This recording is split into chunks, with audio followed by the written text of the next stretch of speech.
Hey guys, how's it going? So in this video, we're going to be talking about Nikola and the GM deal and my thoughts on it. I'm going to play a little video of them talking about it, then I'll put my own thoughts into it. So let's begin. Have you? And it's a fascinating deal, no cash being exchanged, but GMC's $4 billion in value, an equity stake, a board seat, regulatory credits for emissions. They get a boost in their brand perception, of course. They also get paid to manufacture the truck, paid for supply of batteries. What do you get?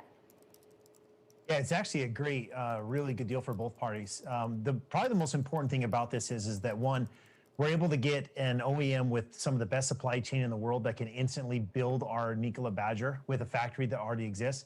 The hard part for that is it takes billions to build a factory, and it takes decades to learn the supply chains the right way. The second thing that they bring to us really is the ability to leverage their batteries and their other parts bin. So that would be like their parts supply. The batteries alone are going to save Nikola over $4 billion over the life of this agreement with us. So in even just from the batteries alone, we've already doubled our what we exchanged in-kind services. We gave up about $2 billion worth of stock. We gained over $4 billion in savings on the batteries alone. Their battery costs are 30% less than ours. So it's a huge advantage there, along with the access of everything else. I mean, imagine just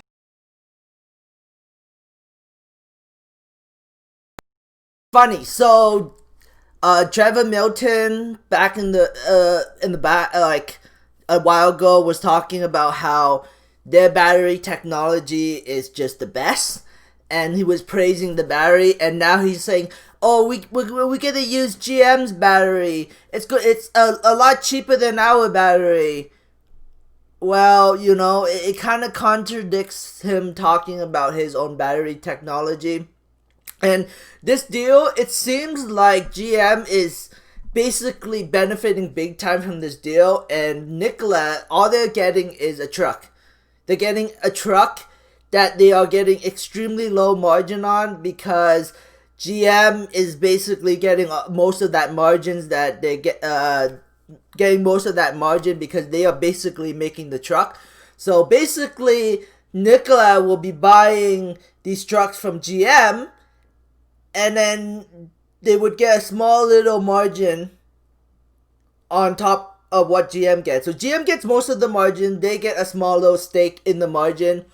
But, that's how I see it.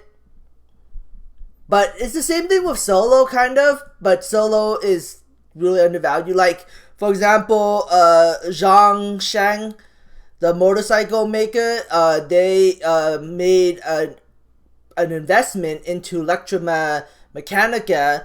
Back in the day, it was like 5%, and right now it's 2% because the stock is diluted. But when the stock was less diluted, Zhang Sheng had a bigger stake in Electromet. But something I wanted to bring up. Let's continue with the video. Having one of the best teams in the world to manufacture your truck for you. Yeah. Honestly, just couldn't wish for anything better. So Trevor, obviously a lot of comparisons are drawn between your company and Tesla, obviously because of the name and obviously because you're both in the electric vehicle industry. But your approach here to manufacturing is obviously a lot different than the approach Tesla took. And of course, you also have, I guess, these sort of ancillary businesses with regards to hydrogen and else. How does the partnership specifically with regard to GM, is that going to allow you, I guess, to sidestep maybe some of the challenges and pitfalls that Tesla went through in trying to sort of ramp up its own production of its various vehicles?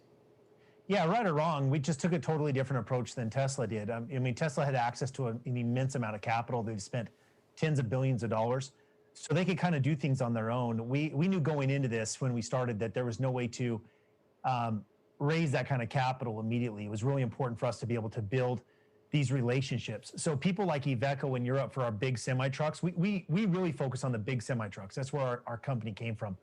And we've got over 10 billion in pre-orders for those trucks that are waiting to be built. Margins are huge. They're really good. But the problem was we knew we couldn't do it alone.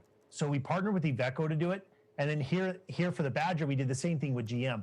And what this allows us to do is save billions on the factory. It allows us to get to market fast enter a supply chain that already exists. And for the Badger, it allows us to be competitive against the biggest guy, everybody in the world. We're going to have a truck out in a year and a half in production. That's incredible. What value does Nikola add now? GM's basically doing all the manufacturing, as you say, of the Badger. You're using their engineering, their components. What is it that you bring to the table, Trevor? Yeah, so I mean, here's the important thing to know. We've already built the Badger from the ground up ourselves. So everything in it is owned by Nikola. What we decided to do is leverage common parts with GM. I'll tell you, for those who don't know, General Motors has the best purchasing power pretty much in the world. Their parts are cheaper than, when I say cheaper, they mean they pay less for their parts than anyone else in the world, pretty much, with the exception of maybe Volkswagen.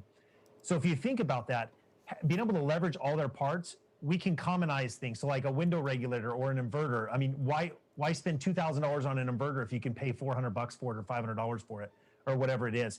That's the value you get with GM. It doesn't mean that we're not doing anything. It means we're commonizing parts, and OEMs do this all the time. But to tell you what we do the software, we do the infotainment, we do the controls, we do the over-the-air updating, we do the phone controls, we do the design, we do the interior, the cab, the exterior, and GM handles the essentially the skateboard on the bottom, commonizing our parts with theirs. So ultimately, I mean, I would say, a lot of, there are people saying that, but ultimately it's not really that accurate. We actually provide a tremendous amount of this truck, most of it actually. So with regards to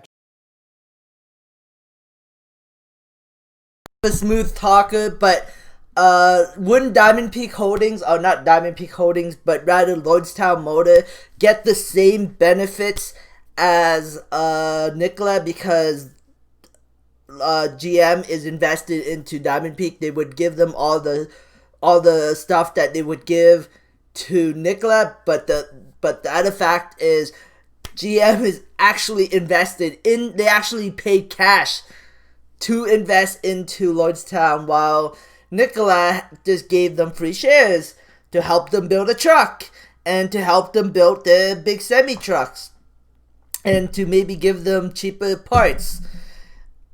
So, I mean, it's a smooth talker. But, and you know how Nikola has two partners? They have a partner that helps them make the big semi trucks, and they have a partner that helps them help them make the Nikola Badger.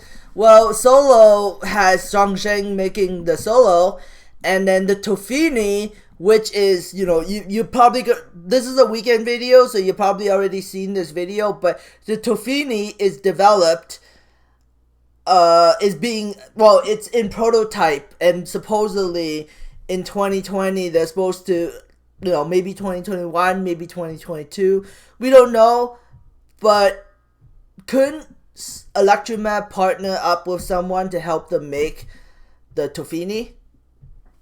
Hopefully. Maybe. I'm hoping. But the Tofini is a really nice looking car. At least a really nice looking render anyways. And I'm hoping that, they announce some kind of partnership just similar to Nikola to make the Tofini. At least I hope. Anyways, this is it for my video. Thanks for watching, guys. Well, I could talk more about this, but my opinion is this deal seems like just a way to prop the stock up, because we're coming out with the Badger, but if their margins on the Badger is going to be bad, then why does it matter? Nikola right now is all hype. It is all hype. I mean, they are building a factory that they're going to be building those trucks, which is a good thing, because the semi-trucks could be a really big business if they can get that factory operational. And how about their partners? When is their partners coming out with their trucks? And when will those trucks be made? Like, is it going to be 2022, 2023, 2024? So, so they're going to rely on revenues for the Nikola Badger for a while, which is going to be a very low gross margin. Because why? Because the Badger is being made by GM. So they are basically following the Neo trend. But hey, Neo stock is worth billions of dollars and they got negative gross margin. So Nikola just doesn't really need positive gross margin. All they really need is some revenue. Even if their margins are like 5% or 10%, it doesn't matter because the market loves Nikola, and that's why the Nikola has a, I don't know, 16, 17 billion dollar market cap. Let's look at Nikola's market cap. It's $16 billion right now as of recording this video. But yeah, that's my 2 cents on it. The market obviously loves Nikola. I mean, I don't think that $16 billion has anything to do with retail investors. I think it's big money that's giving them the $16 billion market cap. But anyways, thanks for watching, guys. I hope you enjoyed this. Subscribe for future updates and have a great day. Bye.